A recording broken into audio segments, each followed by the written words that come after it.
Handa na ba ang inyong mga puso para sa isang kwentong yayanig sa inyong paniniwala tungkol sa pag-ibig at katapatan? Halina't pakinggan natin ang isang salaysay na magpapatunay na kung minsan, ang pinakamalaking laban ay hindi para sa yaman o kapangyarihan, kundi para sa sariling katauhan. Sabi nila, ang bawat babae ay nangangarap ng isang buhay prinsesa. Ngunit paano kung ang palasyong iyong tinitirhan ay isa palang hawlang ginto at ang susi para makalaya ay nasa iyong mga kamay? Ngunit ang paggamit nito ay mangangahulugan ng pagsira sa lahat ng iyong inakalang minamahal. One-time password is 0, 3, 10, 2, 9. Ang malamig at mekanikal na boses mula sa kabilang linya ng telepono ay tila umalingaw-ngaw sa loob ng malawak na walk-in closet ni Luningning. Nanlamig ang kanyang mga kamay habang inuulit ang mga numero sa isip bago ito maingat na itype sa kanyang cellphone. Isang abiso mula sa bangko ang lumitaw sa screen, isang abisong nagpakabog sa kanyang dibdib. Loan application status, pre-approved. Napakunot ang kanyang noo. Pautang? Kailan siya nag-apply para sa pautang? At para sa ganito kalaking halaga? Ang mga zero na nakahanay sa screen ay tila nanunukso nang uuyam sa kanyang pagkalito. Ma'am Luningning, isang marahang katok sa pinto ang nagpabalik sa kanya sa realidad. Boses yon ng isa sa mga kasambahay. Pinapatawag na po kayo ni Senyora Sidora. Malapit na raw po magsimula ang party. Sige, susunod na ako. Sagot niya, pilit na pinapakalma ang nanginginig na tinig. Mabilis niyang pinatay ang tawag at binura ang text message na para bang ang pagtanggal dito sa kanyang telepono ay mag-aalis din sa kumakalam na kaba sa kanyang sistema. Isinukbit niya ang isang pilit na ngiti bago humarap sa salamin.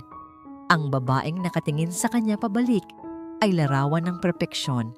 Nakasuot ito ng isang mamahaling silk gown na kulay esmeralda at ang kanyang leeg ay napapalamutian ng kumikinang na kwintas na diamante. Isang regalo mula sa kanyang biyenan para sa anibersaryo ng pundasyon ng Dimalupig Corporation. Ang buhok niya ay nakaayos sa isang eleganteng bun at ang kanyang mukha ay may perpektong makeup. Isa siyang Dimalupig. Maganda, elegante at walang bahid ng anumang problema. Ngunit sa likod ng mga matang yon ay naroon ang isang bagyo. Pagbaba niya sa engrandeng hagdanan ng Hacienda de Orgullo, ang mansyon ng mga Dimalupig, sinalubong siya ng matigas na tingin ng kanyang biyenan. Nakatayo si Doña Sidora sa paanan ng hagdan. Ang postura ay kasing tigas ng kanyang ekspresyon. "You're late," anas nito. Ang boses ay hindi pa sigaw, ngunit may bigat na katumbas ng sampal. Tiningnan siya nito mula ulo hanggang paa. "At sinabi ko na sa'yo na ang sapiro ang isuot mo, hindi ang esmeralda. The sapphire matches the family's colors." "Pasensya na po, Mama." Mahinang tugon ni Luningning. "Akala ko po ay mas babagay ito sa tema ng hardin." Isang maliit at mapanghamak na ngiti ang sumilay sa labi ni Doña Sidora. "Ang akala mo ay hindi mahalaga, Luningning. Ang mahalaga ay ang imahe ng pamilya. Tandaan mo yan." Tumalikod na ito at naglakad patungo sa hardin kung saan ginaganap ang marangyang pagdiriwang. Iniwan si Luningning na nakayuko at kinukuyom ang mga palad. Ang buong gabi ay isang pagpapanggap. Ngiti dito, tawa doon. Nakipagkamay siya sa mga business partners, nakipagbeso sa mga kapwa sosyal at pinakinggan ang mga papuri tungkol sa kung gaano siya kaswerte na mapabilang sa pamilya Dimalupig. Ngunit ang kanyang mga mata ay palihim na hinahanap ang kanyang asawa, si Ravio. At nang sa wakas ay makita niya ito, lalo lamang sumidhi ang kanyang pagkabalisa. Nakatayo si Ravio sa isang sulok, malayo sa mga bisita, at may kausap sa telepono. Ang kanyang mukha ay balisa. Ang kanyang mga kilos ay tila hindi mapakali. Nang magtama ang kanilang mga paningin, mabilis itong umiwas at nagkunwaring may mahalagang pinag-uusapan bago tuluyang maglakad palayo. Sinundan niya ito ng tingin at naramdaman niya ang pamilyar na kirot sa kanyang puso. Ito na ang kanilang naging normal sa loob ng nakaraang taon. Mga lihim na tawag, mga biglaang business trips, at ang distansyang namamagitan sa kanila kahit pa natutulog sila sa iisang kama. Nang matapos ang gabi at makaakyat na ang lahat ng bisita, doon lamang niya naramdaman ang pagod. Hinubad niya ang kanyang mga alahas na parang mga posas at naupo sa gilid ng kama. Hinintay niya si Ravio. Maghahating gabi na nang bumukas ang pinto ng kanilang silid. Pumasok si Ravio. Amoy alak at mamahaling pabango. Isang pabangong hindi kay Luningning. Hindi niya ito pinansin. Ang kailangan niyang malaman ay ang bagay na bumabagabag sa kanya buong gabi. Ravio, tawag niya sa mahinang boses. Lumingon ito. Halatang nagulat na gising pa siya. Ning, bakit gising ka pa? May tumawag sa akin kanina. Mula sa bangko? Simula niya. Pinipili ng mabuti ang bawat salita. May sinasabi sila tungkol sa isang malaking loan. Nakapangalan sa akin. Nakita niya ang pagbabago sa mukha ng asawa. Ang pagkagulat ay napalitan ng pagkatakot at pagkatapos ay ng inis. Biglang nawala ang epekto ng alak sa sistema nito. Bakit ka nakikialam sa mga papeles ko? Tanong nito. Ang boses ay biglang tumaas. Hindi ako nakikialam. Sila ang tumawag sa akin para kumpirmahin. Giit ni Luningning. Tumatayo na rin. Ravio, anong nangyayari? Bakit may pautang na hindi ko alam? Lumapit si Ravio sa kanya. Ngunit sa halip na magpaliwanag, isang malamig na galit ang gumuhit sa mukha nito. Hinawakan siya nito nang mahigpit sa braso. Sinabi ko na sa'yo. Diba? Sigaw nito. Ang boses ay mababa, ngunit puno ng pagbabanta. Don't interfere with my business matters. Ang trabaho mo lang ay maging magandang asawa at ina kay Mooney. Huwag ka nang magdagdag ng problema. Binitiwan siya nito nang marahas at tumalikod. Naghubad ng kanyang damit na para bang walang nangyari. Naiwan si Luningning na nakatayo roon, gulat at nasasaktan. Ang hapdi sa kanyang braso ay walang-wala kumpara sa hapdi na nararamdaman ng kanyang puso. Hindi na yon tanong tungkol sa pera. Iyon ay tanong tungkol sa tiwala. At sa gabing iyon, sa loob ng kanilang malamig at malawak na silid, naramdaman ni Luningning na ang ginintuang hawla na kanyang tinitirhan ay nagsisimula ng kumitid. Unti-unting sinasakal ang kanyang paghinga. Walang tulog ang mga mata ni Luningning. Magdamag siyang nakahiga sa kama. Nakatalikod sa humihilik na si Ravio habang ang mga salita nito ay paulit-ulit na tumatakbo sa kanyang isipan. Ang trabaho mo lang ay maging magandang asawa at ina. Huwag ka nang magdagdag ng problema. Hindi iyon ang mga salita ng isang asawang nagmamahal. Iyon ay mga salita ng isang taong may itinatago. Kinabukasan, isang pekeng natangiti at isang tasa ng kape ang isinalubong niya kay Ravio sa almusal.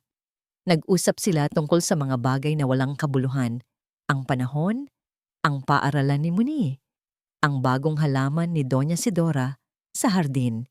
Isang perpektong eksena ng isang perpektong pamilya. Ngunit sa ilalim ng lahat ng iyon, naghihintay si Luningning. Naghihintay siya ng pagkakataon at dumating iyon pagkatapos ng tanghalian. Aalis na kami ni Ravio. Anunsyo ni Doña Sidora. Inaayos ang kanyang scarf na sutla. May mahalaga kaming pulong sa mga investor. Ikaw na ang bahala kay Mooney. Tumango lamang si Luningning. Hinatid sila ng tanaw hanggang sa mawala ang kanilang mamahaling kotse sa likuan ng daan. Sa sandaling iyon, ang Hacienda de Orgullo ay tila huminga ng maluwag. At ganoon din siya. Matapos tiyakin na mahimbing na natutulog ang kanyang anak, sa nursery, kasama si Yaya Ginhawa, dahan-dahan siyang naglakad patungo sa isang lugar na karaniwang ipinagbabawal sa kanya, ang pribadong opisina ni Ravio. Nanginginig ang kanyang kamay habang pihit niya ang seradura. Hindi ito nakalak. Napangiti siya ng mapait. Ganoon kalaki ang tiwala nitong hindi siya kailanman manghihimasok. Ang opisina ay larawan ng kapangyarihan, madilim na kahoy, mamahaling katad, at isang malaking mesa na gawa sa mahogany. Ang hangin ay amoy lumang papel at sigarilyo. Hindi siya nag-aksaya ng panahon. Sinimulan niyang buksan ang mga drawer, isa-isa. Mga kontrata, mga business proposal, mga lumang resibo. Walang anumang bakas ng pautang. Nang halos mawalan na siya ng pag-asa, napansin niya ang isang itim na leather briefcase na nakasuksok sa ilalim ng mesa. Halos hindi makita sa dilim. Hinila niya ito. Nakalock. Mayroon itong maliit na combination lock na may 4 na numero. Sinubukan niya ang kanilang anniversary. Wala. Ang birthday ni Ravio. Wala rin. Ang birthday niya, bigo pa rin. Napaupo siya sa sahig, nangingilid ang luha sa pagkadismaya. Ngunit bigla, isang alaala ang pumasok sa kanyang isip. Ang araw na ipinanganak niya ang kanilang munting anghel, ang nag-iisang liwanag sa kanilang tahanan. Dahan-dahan niyang inilagay ang mga numero, ang buwan at araw ng kapanganakan ni Mooney. Click! Bumukas ang kandado. Nanginig ang buong katawan ni Luningning habang binubuksan niya ang briefcase. Sa loob, maayos na nakasalansan ng isang makapal na folder. Ang label sa labas ay nakasulat sa itim na tinta. Personal and confidential. Binuklat niya ito at doon nakita niya ang lahat. Hindi lang isa, kundi maraming aplikasyon sa pautang sa iba't ibang bangko. Ang mga halaga ay nakakagulat, sapat na para bumili ng isang maliit na isla. At sa dulo ng bawat dokumento, sa ibabaw ng linyang may nakalimbag na pangalan niyang Luningning Alpas de Malupig, ay naroon ang isang pirma. Isang pirma na kamukhang-kamukha ng sa kanya. Ngunit hindi siya iyon. Hinding-hindi siya pumirma sa alinman sa mga ito. Ang dugo ay tila umalis sa kanyang mukha. Ang mga papel ay nanginginig sa kanyang mga kamay. Naramdaman niyang umiikot ang kanyang paligid. Ito ay hindi lamang simpleng pautang. Ito ay pamimeke, isang krimen. At ginamit siya ng sarili niyang asawa, isang malakas na katok sa pinto, ang halos magpatalon sa kanya. Ma'am Ning, oras na po para mag-ayos para sa charity ball. Anang kasambahay. Mabilis niyang isinara ang briefcase, ibinalik sa ilalim ng mesa at tumakbo palabas ng opisina. Dala ang isang sikretong kayang sumira sa kanilang pamilya. Ang charity ball ay isang pagpapahirap. Bawat ngiti ay peke, bawat pagtawa ay pilit. Ang isip niya ay lumilipad, pabalik-balik sa mga dokumentong nakita niya. Habang naglalakad siya, dala ang isang baso ng champagne, hindi niya napansin ang isang lalaking biglang huminto sa kanyang harapan. Nabangga niya ito. Natapon ang laman ng kanyang baso sa mamahaling suit ng lalaki. Ay naku, pasensya na po. Gulat na sabi ni Luningning, dali-daling kumuha ng tissue sa kanyang maliit na purse. It's all right, sabi ng lalaki sa isang kalmado ngunit matatag na boses. Kinuha nito ang tissue mula sa kanya at marahang pinunasan ang nabasang damit. Accidents happen. Nang mag-angat siya ng tingin, nakita niya ang isang pares ng mga matang seryoso at tila nakakabasa ng kaluluwa. Ang lalaki ay matangkad, may matipunong pangangatawan, at isang aurang hindi mo basta-basta mababaliwala. Ipagpaumanhin niyo po talaga, ulit ni Luningning, hiyang-hiya. Ngumiti ang lalaki, isang nangiting hindi umabot sa kanyang mga mata. Don't worry about it, I'm Banyuhay Silangan. Inilahad nito ang kamay. Luningning di malupig, sagot niya. Tinatanggap ang pakikipagkamay. Ang kamay nito ay mainit at matatag. Tinitigan siya ni Banyuhay ng ilang segundo na para bang may hinahanap sa kanyang mukha. You seem troubled, Mrs. Di Malupig. Anito sa mahinang boses, para silang dalawa lang ang makarinig. Sometimes, the most glamorous exteriors hide the deepest cracks. Natigilan si Luningning. Ang mga salitang iyon ay tumama sa kanya na parang kidlat. Bago pa man siya makasagot, isang business associate ang tumawag sa pangalan ni Banyuhay. Tumango ito sa kanya bilang paalam at naglakad palayo. Iniwan si Luningning na tulala at kinikilabutan. Paano nalaman ng isang estranghero ang eksaktong nararamdaman niya? Pag-uwi niya sa mansyon, hindi na niya napigilan ang sarili. Kailangan niyang makita muli ang mga papel. Kailangan niyang tiyakin na hindi siya nananaginip. Dahan-dahan siyang bumalik sa opisina ni Rabio, binuksan ang briefcase at muling inilabas ang folder. Hawak niya ang mga dokumento sa kanyang nanginginig na kamay. Binabasa ang mga kasinungalingan ng isang anino ang biglang tumakip sa liwanag mula sa pintuan. Isang malamig na boses ang bumasag sa katahimikan. "Anong ginagawa mo rito?" Dahan-dahan siyang lumingon. Nakatayo sa pintuan si Doña Sidora. Ang mga mata nito ay nanlilisik na parang isang agila. Nakatitig hindi sa kanya, kundi sa mga papel na hawak niya. Ang katahimikan sa loob ng opisina ay mabigat at nakakabingi. Ang tanging maririnig lamang ay ang mabilis na pagtibok ng puso ni Luningning na tila gustong kumawala sa kanyang dibdib. Ang mga papel na hawak niya ay biglang naging napakabigat. Bawat isa ay isang patunay ng pagkakanulong sumasampal sa kanyang mukha. Dahan-dahang humakbang si Doña Sidora papasok sa silid.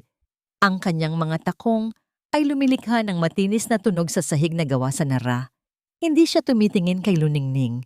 Ang kanyang mga mata ay nakapako sa mga dokumento. Isang malamig na ngiti ang dumaan sa kanyang mga labi.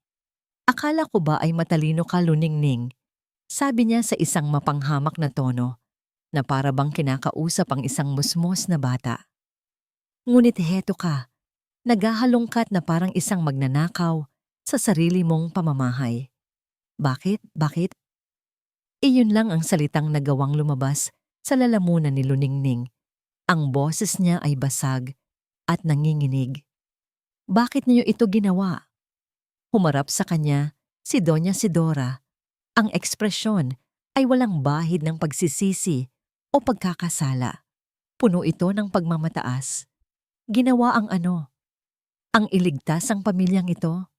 Ang protektahan ng pangalan na nagbibigay sa iyo ng karangyaan at magandang buhay? Peke ang pirma ko rito. Halos pasigaw na, sabi ni Luningning. Itinaas ang isang papel. Krimen ito. Tumawa si Doña Sidora, isang tawang malamig at walang kagalakan. Krimen? O hija. Ang tawag dyan ay obligasyon. Tungkulin mo, bilang asawa ng nag-iisang tagapagmana ng mga dimalupig, na gawin ang lahat para manatili tayong nakatayo. Sa tingin mo, pinakasalan ka ng anak ko dahil sa pag-ibig? Bumagsak ang mga balikat ni Luningning. Ang bawat salita ay parang suntok sa kanyang sikmura, nagpapaalis ng hangin sa kanyang mga baga. Ang talento mo sa pagnenegosyo, ang malinis mong pangalan sa mga bangko, iyan ang dote mo sa pamilyang ito. Pagpapatuloy ng matanda, bawat salita ay tinitiyak na tumatagos. Ang mga yan ay pag-aari na ng pamilyang ito. Isa kang asset, Luningning, at ginagamit namin ang aming mga asset. Asset, isang kasangkapan, isang numero sa listahan ng ari-arian. Sa sandaling iyon, pumasok si Rabio, na halatang tinawag ng isa sa mga kasambahay na nakarinig sa kanilang pagtataasan ng boses. Nakita niya ang eksena, ang kanyang ina na nakatayo ng may pagmamalaki at ang kanyang asawa na may hawak na ebidensya ng kanilang kasalanan. Simula niya, ang boses ay puno ng pag-aalala, ngunit hindi para sa kanya, para ito sa sitwasyon. Totoo ba, Rabio? Tanong ni Luningning. Ang mga luha ay nagsisimula ng mamuo sa kanyang mga mata. Umaasang makakarinig ng kahit isang katiting na pagtanggi mula sa lalaking pinangakuan niya ng habang buhay. Alam mo ba ito? Nag-iwas ng tingin si Rabio. Tumingin siya sa kanyang ina na para bang humihingi ng saklolo. Ang katahimikan niya ay isang malinaw na oo. At doon, gumuho ang lahat. Ang huling hibla ng pag-asa na kinakapitan ni Luningning ay naputol. Ang lalaking minahal niya, ang ama ng kanyang anak, ay kasabot sa panlolokong ito. Paano mo nagawa sa akin to? Hagulgol niya. Sa isang iglap, isang bagay na hindi inaasahan ang ginawa ni Ravio. Lumuhod ito sa harapan ni Luningning. Ngunit hindi ito pagluhod ng pagsisisi. Ang kanyang mga mata ay hindi nakatingin sa kanya, kundi sa mga papel na hawak niya. Ning pakiusap, pagmamakaawa nito, ang boses ay nanginginig sa takot. Huwag kang gagawa ng iskandalo. Masisira ang pangalan natin. Masisira ang pamilya. Isipin mo si Mama. Isipin mo ako. Hindi niya binanggit si Muni. Hindi niya binanggit ang kanilang pagsasama. Ang tanging mahalaga sa kanya ay ang pangalan, ang yaman, at ang takot sa kanyang ina. Napatingin si Luningning sa lalaking nakaluhod sa kanyang harapan. Ang dating pagmamahal na nararamdaman niya ay biglang napalitan ng pandidiri. Tumigil ang kanyang pag-iyak. Isang nakakakilabot na kapayapaan ang biglang bumalot sa kanya. Tapos na. Hindi na siya nagsalita. Dahan-dahan siyang tumalikod. Iniwan ang mag-inang di malupig na natigilan sa kanyang biglaang pananahimik. Naglakad siya paakyat sa hagdan. Bawat hakbang ay may bigat ngunit mayroon ding determinasyon. Pumasok siya sa silid ng kanyang anak. Doon sa ilalim ng malamlam na ilaw ng lampara, natutulog ng mahimbing si Muni, ang kanyang munting anghel. Walang kamalay-malay sa kasamaang nangyayari sa kanilang tahanan. Hinaplos ni Luningning ang malambot na pisngi nito at sa sandaling iyon, nagkaroon siya ng kalinawan. Hindi niya hahayaang lumaki ang kanyang anak sa isang tahanang binuo sa kasinungalingan at kasakiman. Hindi niya hahayaang matutunan ni Muni na ang pag-ibig ay may katumbas na presyo at ang tiwala ay maaring ipagbili. Pinunasan niya ang huling bakas ng luha sa kanyang mukha. Pumasok siya sa kanilang silid, kinuha ang kanyang bag, at inilagay doon ang kanyang pasaporte at ilang mahahalagang dokumento. Mula sa isang maliit na kahon ng alahas, kinuha niya hindi ang mga diamante, kundi ang isang maliit na business card na itinago niya nang hindi niya alam kung bakit. Banyuhay Silangan, financial lawyer. Bumaba siya sa kusina kung saan walang tao. Kinuha niya ang kanyang telepono at nanginginig man ng kamay. Pinindot niya ang mga numerong nakasulat sa card. Nagring ito ng isang beses, 2 beses. Hello, Silangan speaking. Ang boses sa kabilang linya ay formal at profesional. Huminga ng malalim si Luningning. Pinatatag ang kanyang boses na ginawa niyang kalmado at walang anumang emosyon. Hello, Mr. Silangan, panimula niya. Ang bawat salita ay malinaw at may bigat. Si Luningning alpas di malupig ito. Nagkaroon ng sandaling katahimikan sa kabilang linya. Kailangan ko ng abogado? Pagpapatuloy niya, ang kanyang tingin ay nakatuon sa kadiliman sa labas ng bintana. Gusto kong bawiin ang lahat. Ang opisina ni Banyuhay Silangan ay nasa ika-35 palapag ng isang gusaling salamin sa puso ng Bonifacio Global City. Ito ay kabaligtaran ng Hacienda de Orgullo. Walang madidilim na kahoy o mabibigat na antigo. Ang lahat ay puti, bakal at salamin na nagbibigay ng tanawin sa buong syudad. Sa unang pagkakataon, sa loob ng mahabang panahon, naramdaman ni Luningning na nakakahinga siya. Naupo siya sa tapat ng mesa ni Banyuhay. Ang kanyang mga kamay ay magkadaop sa kanyang kandungan upang itago ang panginginig. Inilatag niya sa mesa ang mga kopya ng dokumento na palihim niyang nakuha mula sa opisina ni Ravio. Hindi nagsalita si Banyuhay. Kinuha niya ang mga papel at sinuri ang mga ito isa-isa. Ang kanyang mukha ay seryoso at walang mababakas na emosyon. Ang tanging maririnig sa silid ay ang marahang pagbuklat niya ng mga pahina. Bawat segundo ng katahimikan ay tila isang oras para kay Luningning. The forgeries are amateurish, but the bank documentation is legitimate. sabi ni Banyuhay matapos ang ilang minuto. Sa wakas ay nag-angat ng tingin. They used your clean credit history and your assets as collateral. Mrs. Di Malupig, you are in a very precarious position, but you are also holding all the cards. Anong ibig mong sabihin? Tanong ni Luningning. Ang boses ay bahagyang paos. This is a clear case of falsification of documents and fraud. Paliwanag ni Banyuhay sa malinaw at direktang paraan. Once we notify the banks that these signatures were forged and your consent was never given, they will have no choice but to cancel the loans. It will trigger a default. The dominoes will start to fall. Guguho sila, bulong ni Luningning, hindi bilang tanong, kundi bilang isang pagtanggap sa katotohanan. Tumango si Banyuhay. Yes, the Di Malupig Corporation will collapse. Are you prepared for that? Tumingin si Luningning sa labas ng bintana, sa mga nagtataasang gusali. Inalala niya ang malamig na mga mata ni Doña Sidora, ang duwag na pagluhod ni Ravio. Inalala niya ang mahimbing na tulog ng kanyang anak. Handa na ako, sabi niya.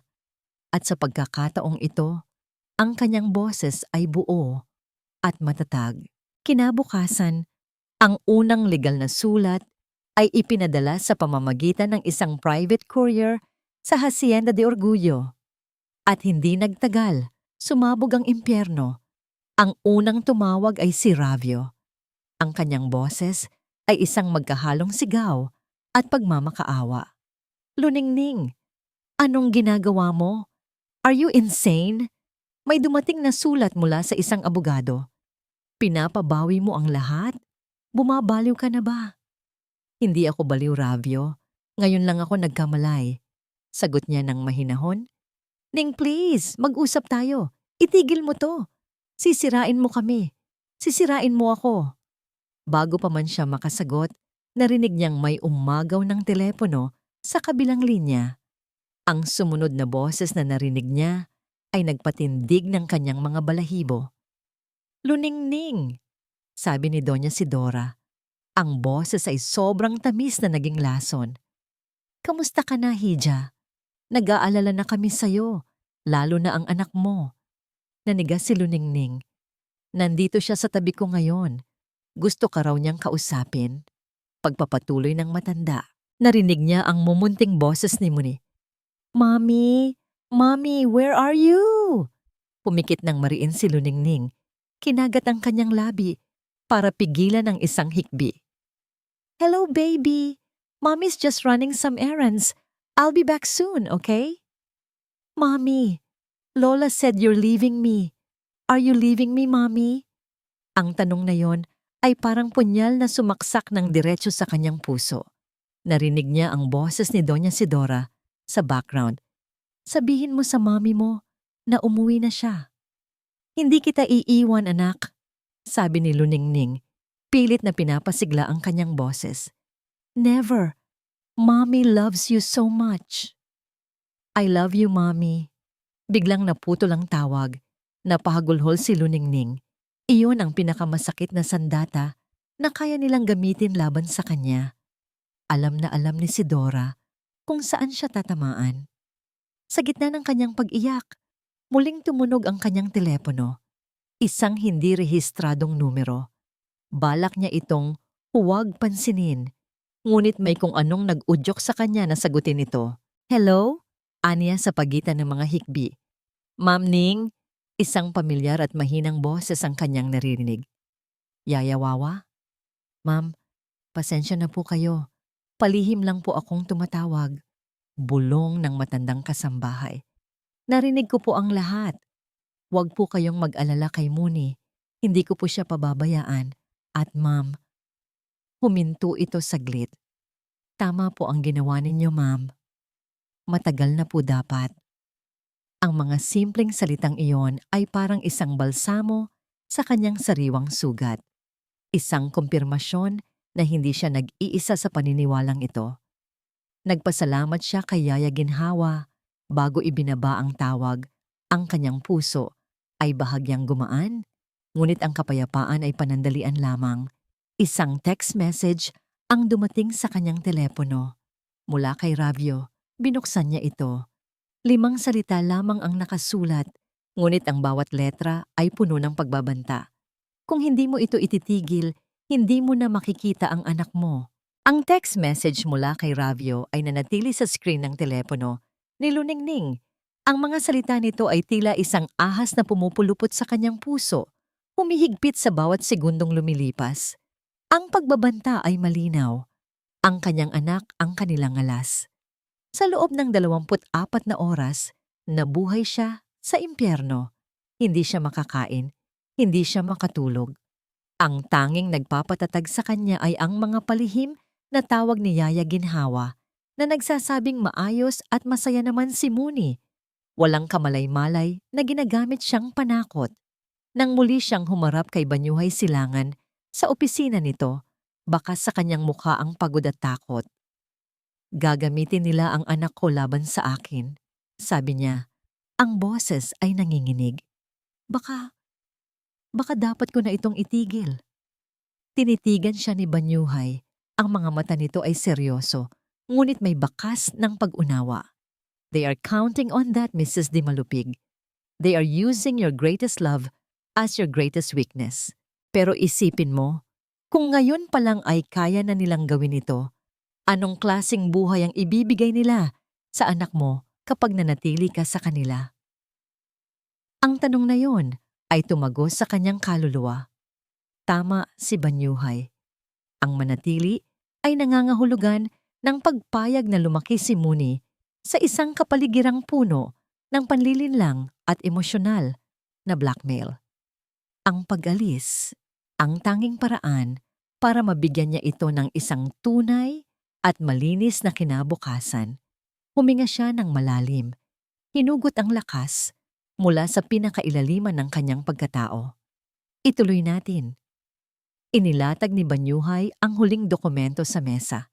Ito ay isang legal na affidavit, isang opisyal na pahayag na nagpapatunay na ang lahat ng pirma sa mga pautang ay peke at ginawa ng walang pahintulot niya. Ito na ang huling piraso ng puzzle. Ito na ang magpapasimula ng lahat. Kinuha ni Luningning ang pluma. Ang dulo nito ay tila mas mabigat kaysa dati. Tinitigan niya ang blangkong linya sa ibabaw ng kanyang pangalan. Sa isang iglap, nag-flashback sa kanyang isipan ang lahat. Ang araw ng kanyang kasal, ang unang nangiti ni Mooney, ang mga pangakong binitiwan ni Ravio. Mga alaala ng isang buhay na akala niya ay totoo. Pagkatapos, nakita niya ang mukha ni Doña Sidora, puno ng paghamak. Nakita niya ang pagluhod ni Ravio, puno ng kaduwagan. Nakita niya ang text message, puno ng pagbabanta. At ang kanyang kamay ay hindi na nanginig. Buong diin niyang inilagda ang kanyang pangalan. Ang pirma ay matatag at malinaw. Isang pirma ng katapusan at ng isang bagong simula. Ang epekto ay mabilis at walang awa. Parang isang bahay ng mga barahan na tinanggalan ng pundasyon, ang imperyo ng Dimalupig ay nagsimulang gumuho. Sa sandaling matanggap ng mga bangko ang opisyal na abiso mula sa opisina ni Banyuhay, nagsimula ang domino effect. Nagpanik ang mga creditor, ang mga pautang na dating nakasalalay sa malinis na pangalan ni Luningning ay biglang naging high risk. Isa-isang nag-pull out ang mga investor. Ang mga proyekto sa konstruksyon ay biglang natigil. Ang mga tseke na inisiyo ng Dimalupig Corporation ay nagsimulang tumalbog. Ang balita ay kumalat na parang apoy sa mundo ng negosyo. Kinagabihan, habang kumakain ng simpleng hapunan sa maliit na condo unit na pansamantala niyang tinutuluyan, napanood ni Luningning ang resulta ng kanyang ginawa sa business news segment. Isang biglaang pagbagsak ang yumanig sa Dimalupig Corporation, isa sa mga pinakamatatag na kumpanya sa bansa. Sabi ng news anchor, ang mukha ay seryoso. Ang stock prices nito ay bumulusok ng halos 80% sa loob lamang ng isang araw matapos kumalat ang mga balita tungkol sa massive loan defaults at internal financial instability. Pinatay niya ang telebisyon. Hindi niya naramdaman ang saya ng paghihiganti. Hindi niya naramdaman ang galak ng tagumpay. Ang naramdaman niya ay isang malalim at mapait na kalayaan. Ang bigat na matagal na niyang pinapasan ay biglang nawala. Ngunit napalitan ito ng isang kakaibang kahungkagan. Sa gitna ng kanyang pag-iisip, tumunog ang kanyang telepono. Si Ravio. Alam niyang dapat ay hindi na niya ito sagutin. Ngunit may kung anong bahagi sa kanya ang gustong marinig ang huling pagbagsak.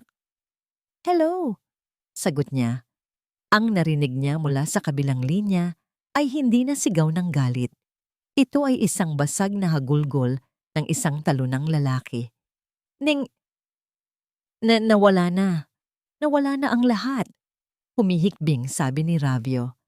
"Ang bangko, kukunin na nila ang hasyenda. Ang mga account natin, frozen lahat. Wala na, Ning. Wala na." Nakinig lamang si Luningning. Ang kanyang puso ay manhid. "Bakit mo to ginawa?" Patuloy nito sa pag-iyak. "Sinira mo ko. Sinira mo ang pamilya natin. Sinira mo ang lahat ng pinaghirapan ni Lolo." "Hindi ako ang sumira nito, Ravio," sagot ni Luningning sa isang malamig at payapang boses. "Matagal na itong sira. Tinanggal ko lang ang piring sa mata ng lahat." Ibinaba niya ang tawag bago pa man ito makasagot. Tumingin siya sa kanyang refleksyon sa madilim na screen ng telebisyon. Isang babaeng pagod, sugatan, ngunit sa unang pagkakataon, buo. Ilang sandali pa, may kumatok sa kanyang pinto. Nag-aalangan man, ay binuksan niya ito. Si Banyuhay, may dala itong 2 tasa ng kape. "Nakita ko ang balita," sabi nito sa mahinang boses. "I figured you could use this." Tinanggap niya ang kape. "Salamat." Naupo sila sa maliit na sofa. Ang katahimikan ay komportable. Hindi ito ang katahimikan ng isang abogado at ng kanyang kliyente. Ito ay katahimikan ng 2 taong nakakaunawa. "Tapos na ba?" tanong ni Luningning. Umiling si Banyuhay. "Nagsisimula pa lang ang laban mo para kay Muni. Pero ang unang bahagi, ang pagbawi sa sarili mo, tapos na." Tumingin ito sa kanya ng diretsyo. Ang mga mata ay seryoso. "At may kailangan pa akong sabihin sa'yo. Isang bagay tungkol sa kung bakit talaga kita tinutulungan. Ito ay tungkol sa pamilya ko at sa pamilya Di Malupig." Ang hangin sa loob ng maliit na condo unit ay biglang bumigat. Ang amoy ng kapeng dala ni Banyuhay ay tila naglaho, napalitan ng tensyon. Ibinaba ni Luningning ang kanyang tasa sa mesa. Ang kanyang mga mata ay nakatuon lamang sa lalaking kaharap niya. "Anong ibig mong sabihin?" tanong niya. Ang boses ay halos pabulong. Huminga ng malalim si Banyuhay. Inilapag din ang kanyang tasa. Tumingin siya sa malayo na para bang may inaalalang isang eksena mula sa isang malayong nakaraan. "Ang pangalan ng lolo ko ay si Amado Silangan." Panimula niya. Ang kanyang boses ay naging mas malalim, mas seryoso. Siya ay hindi isang kilalang tao, isang simpleng inhinyero na may malaking pangarap. At ang pangarap na yon ay halos naabot niya kasama ang kanyang pinakamatalik na kaibigan at business partner. May kung anong kumirot sa dibdib ni Luningning. Isang masamang kutob.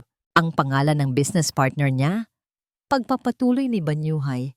At ngayon ay tumingin na ito ng diretso sa mga mata ni Luningning. Ay si Don Augusto Di Malupig. Nanlaki ang mga mata ni Luningning. Don Augusto, ang yumaong patriarka ng pamilya, ang nagtatag ng imperyo, ang lolo ni Ravio. Noong nagsisimula pa lang sila, kwento ni Banyuhay, ang lolo ko ang utak sa likod ng kanilang unang malaking proyekto. Ang kanyang mga disenyo, ang kanyang mga plano. Si Don Augusto naman ang may mga koneksyon at ang magaling sa salita. Isang perpektong tambalan. Inilagay ng lolo ko ang lahat ng kanyang ipon, ang lahat ng kanyang tiwala sa partnership na yon. Ang bawat salita ni Banyuhay ay mabagal at may bigat. Nang malapit ng maaprubahan ang proyekto, Nang malapit na nilang makuha ang pinakamalaking kontrata ng kanilang buhay, may ginawa si Don Augusto. Pinalsipikan niya ang mga dokumento. Pinalabas niyang isinuko ng lolo ko ang lahat ng shares nito sa kumpanya para sa isang maliit na halaga. Tinanggal niya ang pangalan ni Lolo Amado sa lahat ng papeles at inako ang lahat ng kredito. Napasinghap si Luningning, napatakip sa kanyang bibig. Ang kasaysayang naririnig niya ay isang nakakatakot na multo ng kanyang sariling karanasan. Pamimeke, pagtatraidor. Nang walang pera at nasira ang reputasyon, sinubukan ng lolo kong lumaban. Sabi ni Banyuhay, isang bakas ng galit ang gumuhit sa kanyang panga. Ngunit si Don Augusto ay makapangyarihan na noon. Ginamit niya ang kanyang impluensya para patahimikin ang lolo ko. Walang naniwala sa kanya. Namatay si Lolo Amado na isang bigo at wasak na tao. Ang pamilya namin, naghirap kami ng husto. Kaya ka naging abogado. Bulong ni Luningning. Ang isip niya ay nagsisimula ng pagtagpi-tagpiin ang lahat. Tumango si Banyuhay. Ilang taon kong pinag-aralan ng batas. Ilang taon kong sinubaybayan ang bawat galaw ng mga dimalupig. Naghahanap ng butas, naghihintay ng tamang pagkakataon para ibagsak sila, para bigyan ng hustisya ang pangalan ng lolo ko. Ito ang naging misyon ng buhay ko. Biglang nanlamig ang buong katawan ni Luningning. Ang init ng kapeng iniinom niya kanina ay napalitan ng yelo na gumagapang sa kanyang mga ugat. Tiningnan niya si Banyuhay, ngunit hindi na ang abogado ang nakikita niya. Nakita niya ang isang lalaking puno ng galit, isang taong naghahanap ng paghihiganti. At dumating ako, sabi ni Luningning, ang boses ay walang emosyon. Dumating ako, nadala-dala ang lahat ng ebidensyang kailangan mo. Isang perpektong pagkakataon. Hindi nakasagot agad si Banyuhay. Ang katahimikan sa pagitan nila ay isang pag-amin. Ginamit mo ako, sabi ni Luningning, hindi bilang isang akusasyon, kundi bilang isang mapait na katotohanan. Ang pakiramdam ng pagkakanulo ay muling bumalik, ngunit sa pagkakataong ito, mas masakit. Dahil nagsimula na siyang magtiwala sa lalaking ito. Sa simula, oo. Pag-amin ni Banyuhay, ang boses ay puno ng pagsisisi. Nang una kitang makita sa charity ball, kinilala kita agad. At nang tumawag ka, nakita ko ang oportunidad. Ang perpektong sandata laban sa kanila. Pero, Luningning. Lumapit ito sa kanya. Ang mga mata ay nagmamakaawa. Nang marinig ko ang kwento mo, nang makita ko ang sakit sa mga mata mo, nang malaman kong ginawa rin nila sa iyo ang ginawa nila sa lolo ko, nagbago ang lahat. Umiling si Luningning, tumayo at lumayo. Nagbago? O mas naging kumbinsido ka lang na ituloy ang plano mo dahil meron ka ng moral high ground? Hindi totoo yan, giit ni Banyuhay. Ang pagtulong sa iyo na makalaya ay naging mas mahalaga kaysa sa paghihiganti ko. Maniwala ka sa akin. Ngunit ang tiwala ay isang bagay na marupok. At ang kay Luningning ay paulit-ulit ng binasag. Tumingin siya sa lalaking kaharap niya. Isang estrangherong may malalim na koneksyon sa kanyang masakit na buhay. Ang lalaking ito ang naging susi sa kanyang kalayaan. Ngunit ang motibo pala nito ay nakatali sa isang madilim na nakaraan. Ang lahat ng nangyari, ang pagbagsak ng dimalupig, ang kanyang paglaya, ay hindi lamang tungkol sa kanya. Isa lamang siyang kabanata sa isang mas matagal at mas malalim na kwento ng paghihiganti. Humarap siya kay Banyuhay, ang kanyang mga mata ay tuyo na sa luha, napalitan ng isang malamig na kalinawan. Kung gayon, sabihin mo sa akin, Mr. Silangan, tanong niya. Ang bawat salita ay may talim. Sa mga mata mo ngayon, ano ako? Isang kliyente? O isang kasangkapan para sa iyong paghihiganti? Ang tanong ni Luningning ay nanatiling nakabitin sa hangin, isang espada na naghihiwalay sa kanila ni Banyuhay. Sa mga mata mo ngayon, ano ako? Isang kliyente? O isang kasangkapan para sa iyong paghihiganti? Hindi sumagot si Banyuhay, ngunit ang sakit at pagsisisi sa kanyang mga mata ay sapat ng kumpirmasyon. Walang nagawang salita. Dahan-dahan itong tumalikod at umalis, isinara ang pinto ng marahan na nag-iwan ng isang katahimikang mas maingay pa kaysa sa sigawan. Naiwan si Luningning na mag-isa, ngunit ang pakiramdam ay hindi nakalayaan, kundi pagkabilanggo sa sarili niyang pagdududa. Ang taong tumulong sa kanya na makatakas sa isang hawla ay may sarili palang kulungan na gustong ipasok sa iba. Ginamit siya. Muli, ginamit na naman siya. Lumipas ang mga araw. Ang balita tungkol sa pagbagsak ng Dimalupig Corporation ay unti-unti nang nawala sa mga headline na palitan ng ibang mga iskandalo. Para sa mundo, tapos na ang kwento. Ngunit para kay Luningning, ang tunay na bangungot ay magsisimula pa lamang. Isang hapon, habang sinusubukan niyang maghanap ng bagong apartment online, isang formal na lalaking nakasuot ng uniforme ang kumatok sa kanyang pinto. May inabot itong isang makapal na brown envelope. Para po kay Mrs. Luningning Dimalupig, sabi ng lalaki. Nanginginig ang mga kamay niya habang pinipirmahan ang resibo. Nang maisara niya ang pinto, tila 10 kilo ang bigat ng sobrang hawak niya. Dahan-dahan niya itong binuksan. Sa loob ay mga opisyal na dokumento mula sa korte. Ang mga mata niya ay mabilis na tumakbo sa mga nakalimbag na salita, ngunit ang kanyang isip ay tila ayaw itong iproseso. Petition for sole custody. Petitioner, si Dora B. Dimalupig. Respondent, Luningning A. Alpas. Grounds for petition: maternal negligence, emotional and psychological instability, moral turpitude. Nabitiwan niya ang mga papel. Kumalat ang mga ito sa sahig na parang mga tuyong dahon.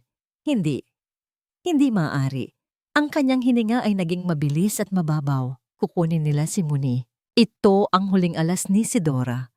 Ang pinakamasakit, pinakamaduming alas. Bago pa man siya makabawi sa pagkabigla, sunod-sunod na notification ang pumasok sa kanyang cellphone. Mga mensahe mula sa iilang natitira niyang kaibigan.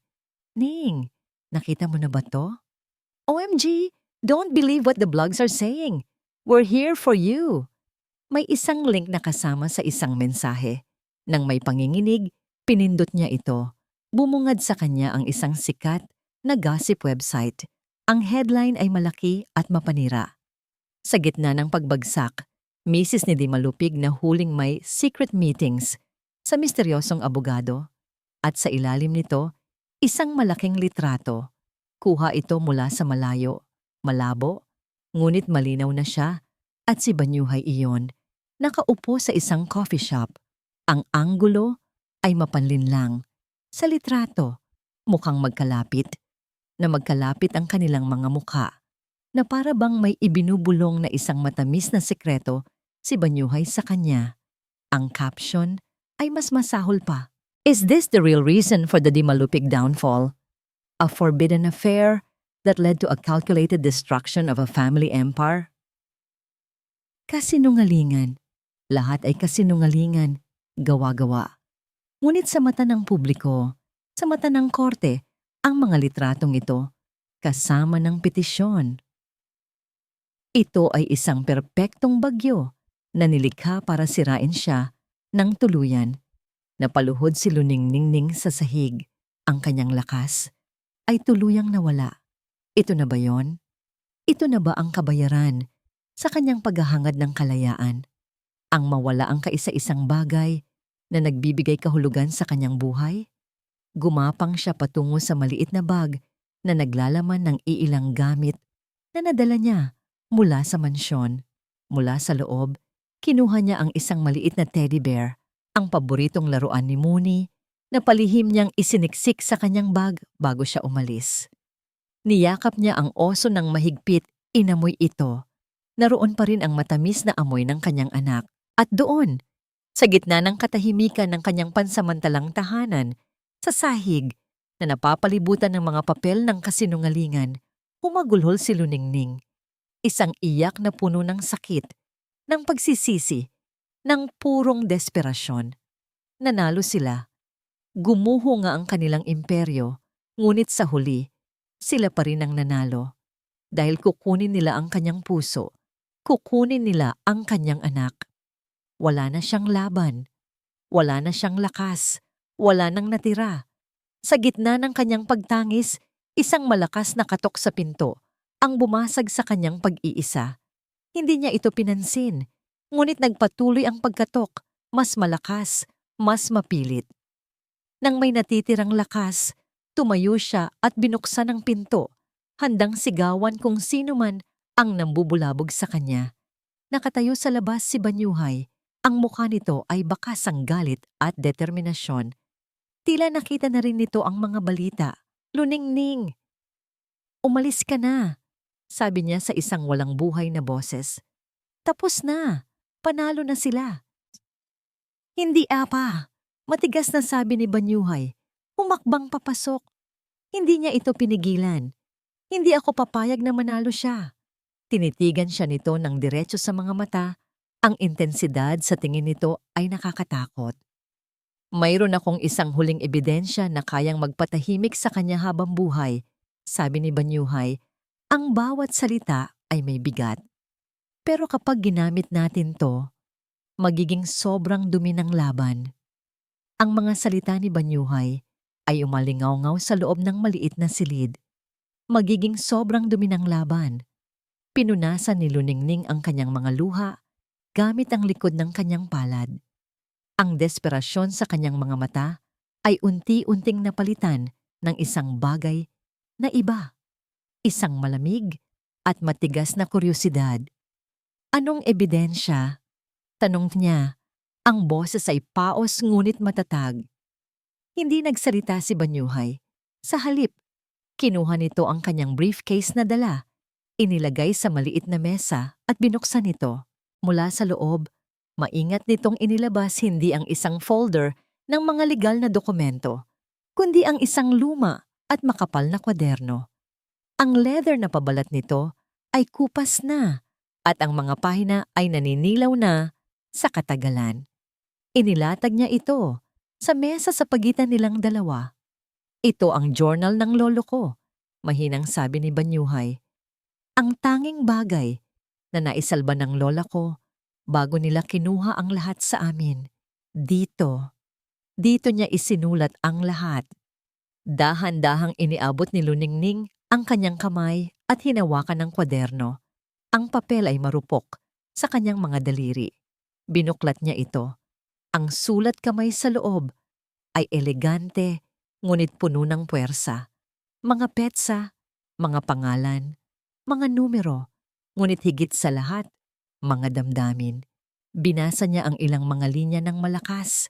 Ang kanyang boses ay nanginginig. October 12, 1978, Augusto showed me the final plans. He called me kapatid. I trust this man with my life. Our dream is within reach. Nagbuklat pa siya ng ilang pahina. Ang tono ng pagsusulat ay unti-unting nagbago. November 5, 1978, Augusto has been avoiding me. He says the investors want changes. Something feels wrong. My gut tells me something is terribly wrong. At sa huling mga pahina, ang sulat ay naging magulo, puno ng galit at sakit. December 2, 1978, the snake. He stole everything. He used my trust, our friendship, and stabbed me in the back. He presented forged documents stating I sold my shares. My name is gone. My dream is gone. My life is over. God, help my family. God, never let this injustice be forgotten.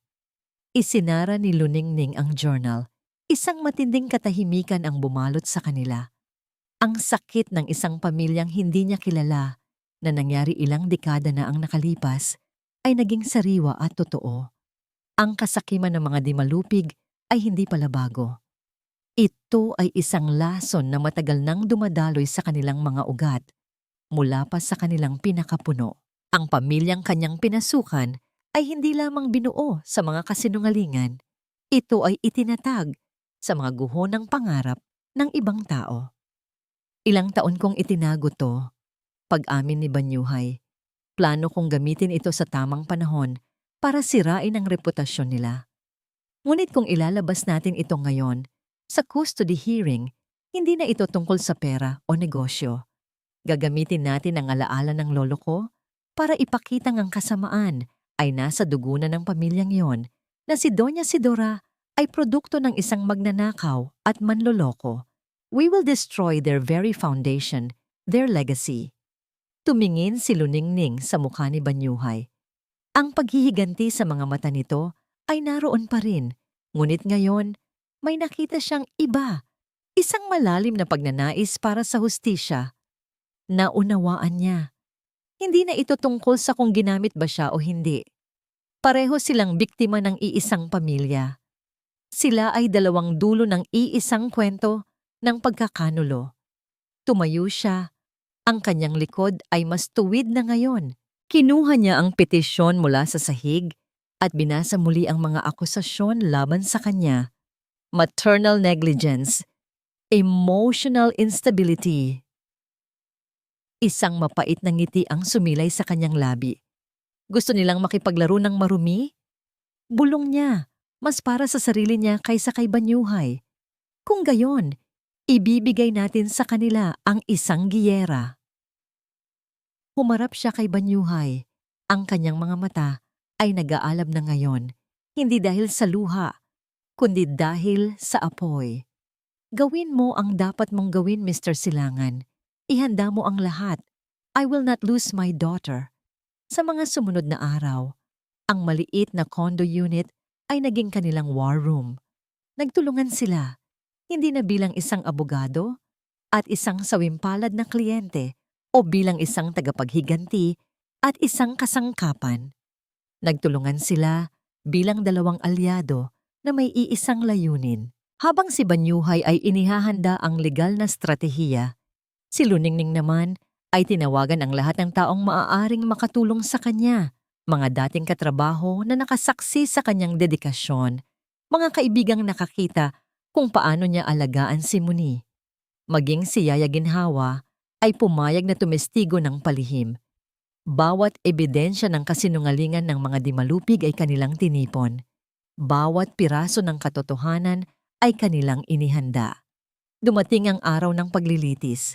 Habang naglalakad si Luningning sa pasilyo ng korte, suot ang isang simpleng itim na bestida, ramdam niya ang mga tingin at bulungan ng mga tao. Ngunit hindi na siya nagpatinag. Pagpasok niya sa loob ng korte, nakita niya sila. Si Doña Sidora, nakasuot ng puti na para bang isang anghel, ang mukha ay nagpapakita ng pekeng kalungkutan. Sa tabi nito ay si Ravio, mukhang gusgusin at talunan. Ang kanilang mga mata ay puno ng pagkamuhi nang makita siya. Hindi siya umiwas ng tingin. Sa halip, tinitigan niya sila pabalik. Ang kanyang mga mata ay kalmado ngunit matatag. Pagkatapos ay naupo siya sa tabi ni Banyuhay. Inabot ni Banyuhay ang kanyang kamay sa ilalim ng mesa at marahan itong pinisil. Handa ka na? Tumingin si Luningning sa silyang nakalaan para sa mga testigo. Iniisip niya ang kanyang anak. Inisip niya ang hustisya para kay Amado Silangan. Inisip niya ang kalayaan para sa kanyang sarili. Oo, sagot niya. Ang kanyang boses ay walang bakas ng pag-aalinlangan. Handa na ako. Ang courtroom ay malamig at tahimik. Ang tanging maririnig ay ang paminsan-minsang pag-ubo at ang kaluskos ng mga papel. Ngunit para kay Luningning, ang bawat segundo ng katahimikan ay parang isang bombang malapit ng sumabog. Unang iprinisenta ng abogado ni Doña Sidora ang kanilang mga testigo. Isa-isang tumayo sa witness stand ang mga taong binayaran para magsinungaling. Isang dating kasambahay na sinibak dahil sa pagnanakaw ang nagsabing laging wala si Ma'am Luningning at iniiwan lang si Ma'am Muni sa mga yaya. Isang malayong kaibigan ng pamilya ang nagpatotoo na nakita niyang hindi maganda ang pakikitungo ni Luningning sa kanyang asawa. Ang bawat salita ay isang patak ng lason Maingat na inihahanda para pintahan siya bilang isang masamang ina at asawa. Pinanood sila ni Luningning ng walang emosyon. Hinahayaan silang ilabas ang lahat ng kanilang kasinungalingan. Sa tabi niya, si Banyuhay ay kalmadong nagsusulat ng mga nota, hindi nagpapakita ng anumang pagkataranta. Ang kasukdulan ng kanilang dula ay ang pagprint ng malalaking kopya ng mga litrato mula sa gossip blog. Ipinakita nito ang lihim na pakikipagtagpo nila ni Banyuhay. Mrs. Dimalupig, tanong ng abogado ni Sidora kay Luningning nang siya na ang nasa witness stand. Maari mo bang ipaliwanag sa korteng ito ang kalikasan ng iyong relasyon kay Mr. Silangan? Siya po ang aking abogado, sagot ni Luningning. Ang boses ay malinaw at matatag. Abogado lamang ba? Ngumisi ang abogado. Dahil sa mga larawang ito, tila mas malalim pa sa isang propesyonal na relasyon ang inyong pinapakita. Hindi kaya ito ang tunay na dahilan kung bakit mo sinira ang iyong pamilya? Huminga ng malalim si Luningning. Ito na. Ang dahilan kung bakit nasira ang pamilyang Dimalupig. Simula niya, ang kanyang tingin ay diretso sa mga mata ni Doña Sidora. Ay hindi dahil sa akin. Ito ay dahil sa mga kasinungalingang matagal na nilang itinatago. Doon na pumasok si Banyuhay. Your Honor, we would like to present evidence that will establish a pattern of deceit and fraudulent activities by the Dimalupig family, which will directly refute the petitioner's claims of moral high ground. Formal na sabi ni Banyuhay. Nagsimula ang pagtutol ng kabilang kampo, ngunit pinayagan sila ng hukom. Isa-isang inilatag ni Banyuhay ang mga ebidensya, ang mga pekeng pirma sa mga pautang, ang mga testimonya mula sa mga bangko, ang mga financial records na nagpapakita kung paano unti-unting nililipat ang mga ari-arian ni Luningning para maging collateral ng hindi niya nalalat. Ang pekeng imahe ng isang perpektong pamilya ay unti-unting nabubura sa harap ng korte. Si Ravio ay hindi makatingin ng diretso, ang mukha ay nakasubsob sa kanyang mga palad. Si Doña Sidora naman ay nanatiling matigas, ngunit ang panginginig ng kanyang mga kamay na nakapatong sa mesa ay hindi maitatago. At pagkatapos, inilabas ni Banyuhay ang kanyang huling alas. Your Honor, this is the personal journal of my late grandfather, Amado Silangan. Sabi ni Banyuhay, ang boses ay umalingaw-ngaw sa buong silid. Inabot niya ang luma at kupas na kwaderno sa bailiff para isumite bilang ebidensya. Objection, Your Honor! This is irrelevant to the custody case. Sigaw ng abogado ni Sidora, halatang nagpapanik na. With all due respect, Your Honor, mahinahong tugon ni Banyuhay. This journal contains a detailed account of how the Dimalupig fortune was founded on the very same act of fraud and forgery that was committed against my client, Mrs. Alpas. It proves that the petitioner, Doña Sidora Dimalupig, was raised in a family built on lies, and she is merely continuing this corrupt legacy. This directly impacts her credibility and her moral fitness to raise a child. Pinayagan ng hukom, habang binabasa ng malakas ng isang court clerk ang mga piling sipi mula sa journal, ang mga salita ng sakit, pagtatraidor, at panloloko ni Don Augusto, ang buong courtroom ay napuno ng bulungan. Ang pangalang Dimalupig, na dating simbolo ng kapangyarihan at yaman, ay ngayon nababalot sa kahihiyan. Ang lahat ng kulay ay nawala sa mukha ni Doña Sidora. Ang kanyang postura ay hindi na matigas. Ang kanyang mga mata ay nanlalaki sa takot at hindi makapaniwala. Ang pundasyon ng kanyang buong pagkatao, ang pangalang ipinagmamalaki niya, ay dinudurog sa harap niya. Kasinungalingan, sigaw niya hindi na napigilan ang sarili. Lahat yan kasinungalingan. Gawa-gawa niyo lang yan para sirain kami. Katahimikan. Pukpok ng hukom sa kanyang martilyo. Ngunit huli na ang lahat. Ang maskara ay tuluyan ng nalaglag. Nang matapos ang lahat, ang desisyon ay mabilis. Indismiss ng hukom ang petisyon para sa custody. Ibinigay kay Luningning ang buo at solong karapatan sa pangangalaga kay Mooney at inutusan ng korte ang isang mas malalim na investigasyon sa mga financial dealings ng Dimalupig Corporation batay sa mga ebidensyang inilatag. Isang malakas na yes ang narinig mula sa panig ni Luningning.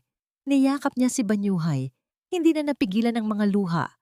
Ngunit sa pagkakataong ito ay mga luha ng tagumpay at ginhawa. Sa kabilang panig ng silid, ang eksena ay kabaligtaran. Si Ravio ay humahagulgol na parang bata at si Doña Sidora, habang sinusubukang tumayo para muling sumigaw, ay biglang nanghina. Ang kanyang mga mata ay pumuti at bumagsak siya sa sahig, walang malay. Talunan. Beberapa bulan telah berlalu sejak hari yang menentukan di pengadilan itu.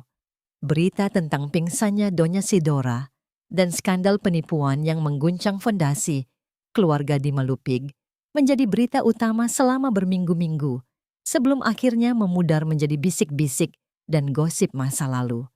Konsekuensinya cepat dan brutal.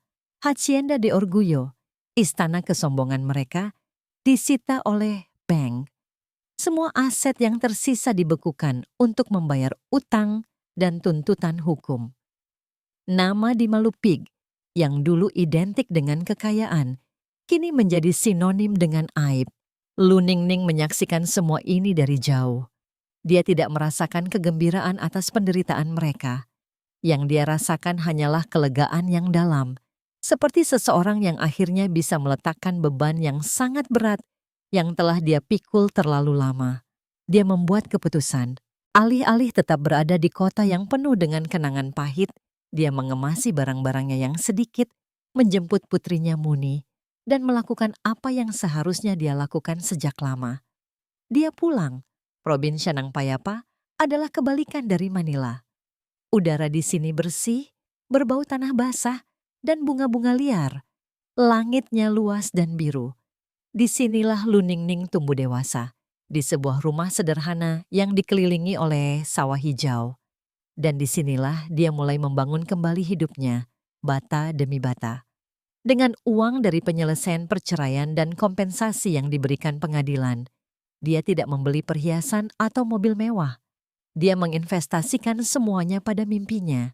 Di pusat kota kecil mereka, ada sebuah bangunan tua yang terbengkalai dengan jendela-jendela besar.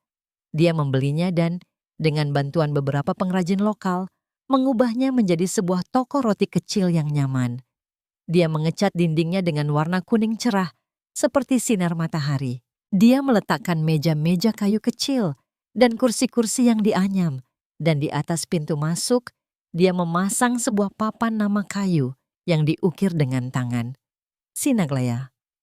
Sinar kebebasan. Kehidupan barunya sederhana, namun memuaskan. Pagi-pagi sekali, dia akan bangun untuk mengaduk adonan. Aroma roti yang baru dipanggang memenuhi udara. Kemudian, Muni akan bangun, dan mereka akan sarapan bersama. Bukan di meja makan mahoni yang panjang dan dingin, tetapi di meja dapur kecil mereka, sambil tertawa dan berbagi cerita. Toko rotinya dengan cepat menjadi favorit penduduk setempat. Mereka datang bukan hanya untuk pandesalnya yang lembut atau ensaimadanya yang lezat, tetapi juga untuk senyum hangat Luningning.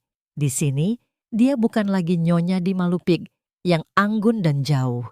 Dia hanyalah Ning, tetangga mereka, teman mereka, pembuat roti yang tangannya selalu berlumuran tepung. Dia menemukan kegembiraan dalam hal-hal kecil, obrolan dengan pelanggan, tawa putrinya saat dia membantunya menghias kue, perasaan lelah yang memuaskan di penghujung hari.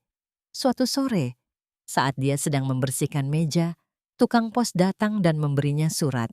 Itu dari Ravio. Tangannya sedikit gemetar saat membukanya.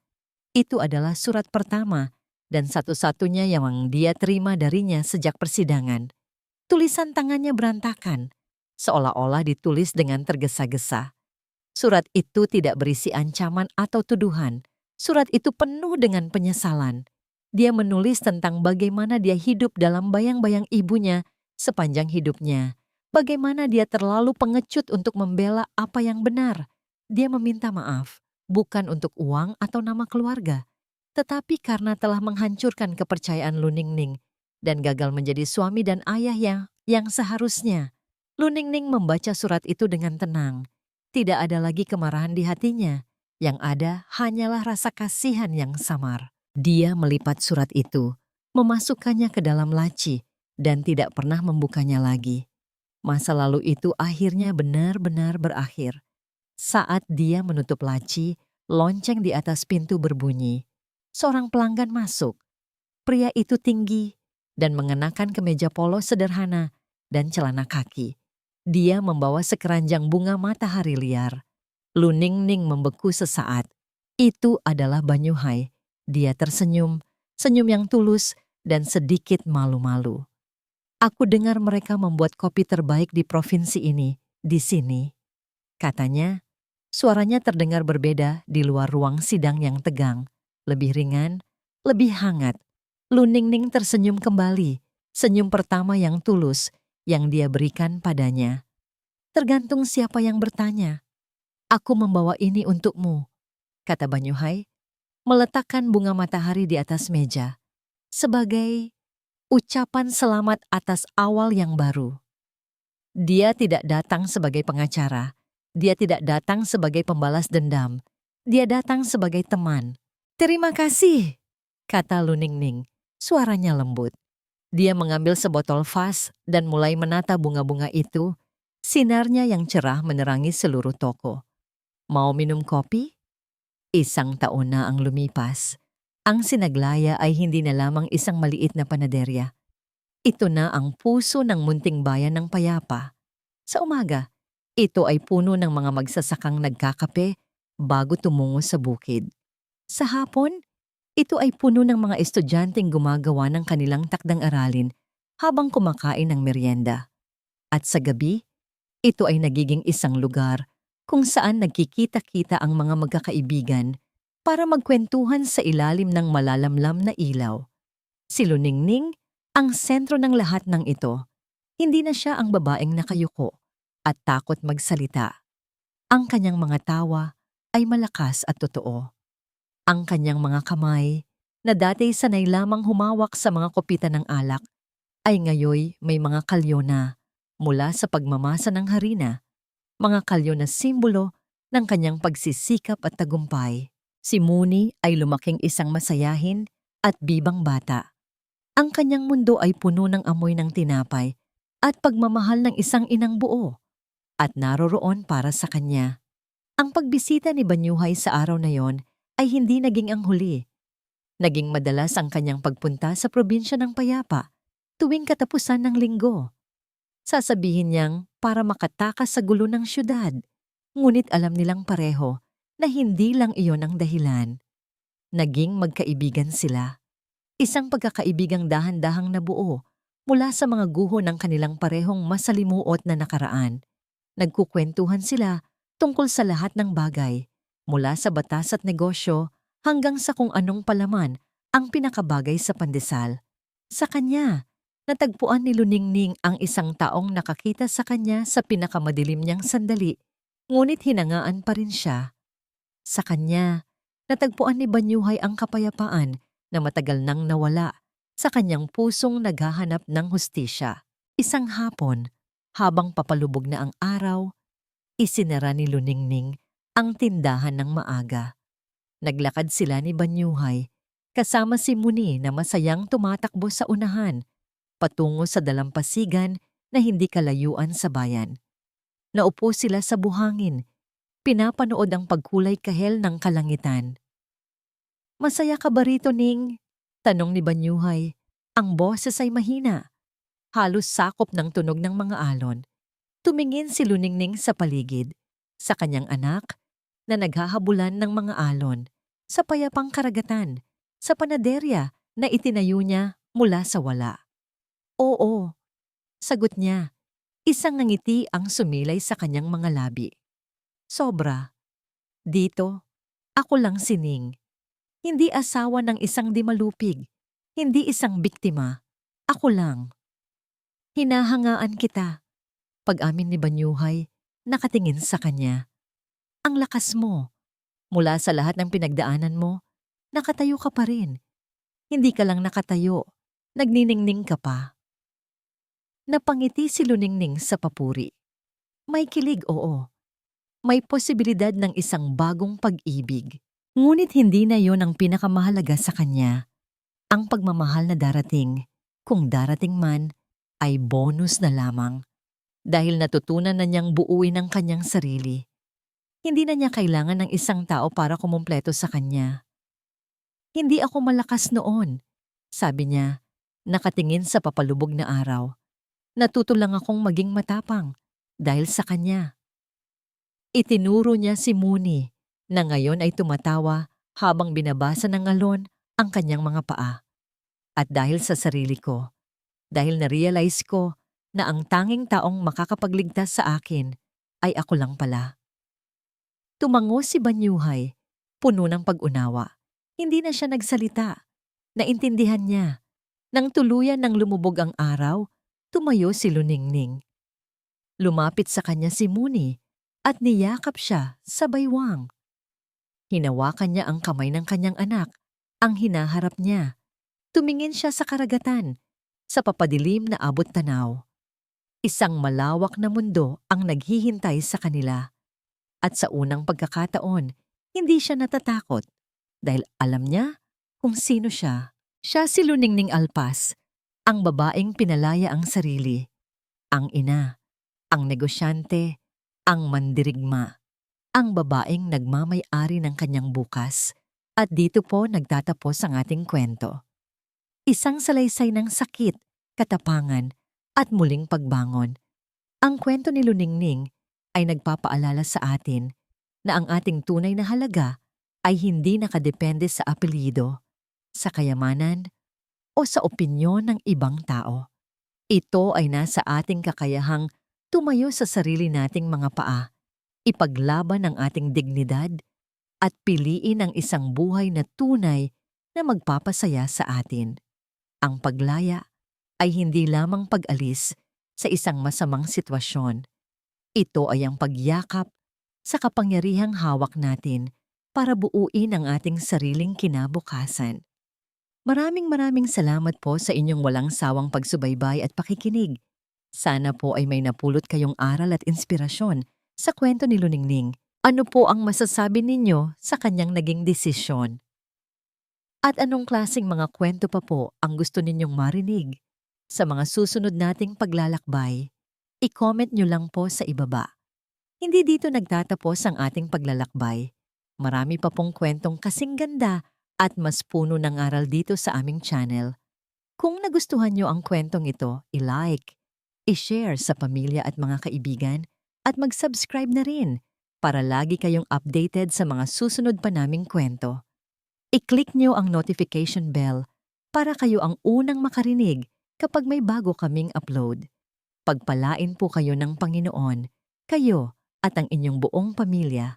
Hanggang sa muli.